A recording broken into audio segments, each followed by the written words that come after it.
Ang Pag-ibig Fund nakapagtala po ng 16.772 billion pesos net income sa unang quarter ng 2026.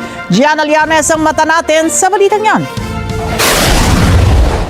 Nakapagtala ng mas mataas na kita ang Pag-ibig Fund sa unang quarter ng 2026 matapos umabot sa 16.772 billion pesos ang net income nito mula Enero hanggang Marso.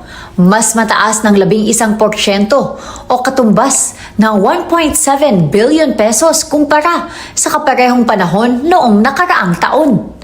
Ayon sa ahensya, dulot ito ng matatag na koleksyon at tuloy-tuloy na kita mula sa housing loans, short-term loans at investment portfolio ng pondo. Malaki rin ang naging ambag ng pagtaas ng investment income na umabot sa 3.033 billion pesos o 51% mas mataas kumpara sa 2.013 billion pesos noong unang quarter ng nakaraang taon.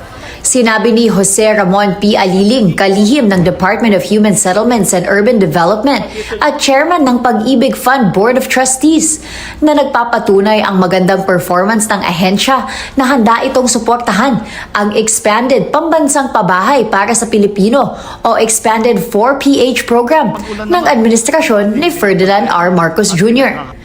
Ayon kay Aliling, patuloy umanong palalawakin ng Pag-ibig Fund ang access ng mga manggagawang Pilipino sa abot-kayang pabahay habang maingat na pinamamahalaan ang pondo ng mga miyembro. Samantala, lumago rin ang kabuuang assets ng Pag-ibig Fund na umabot na sa 1.276 trillion pesos noong Marso 2026, mas mataas ng 3% o 41.735 billion pesos kumpara sa 1.234 trillion pesos noong katapusan ng 2025.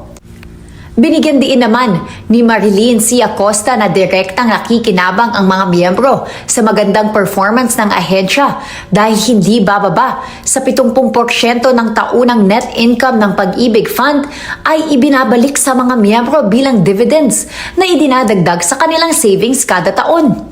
Dagdag pa ni Acosta, patuloy ding pinananatili ng ahensya ang subsidized housing loan rates sa ilalim ng Expanded 4PH program, kabilang ang 3% interest rate para sa mga kwalipikadong socialized housing borrowers upang mas maraming Pilipino ang magkaroon ng pagkakataong makapagmay-ari ng sariling bahay. Gianna Llanes para sa Mata ng Agila. Matatag, matapang, matapat.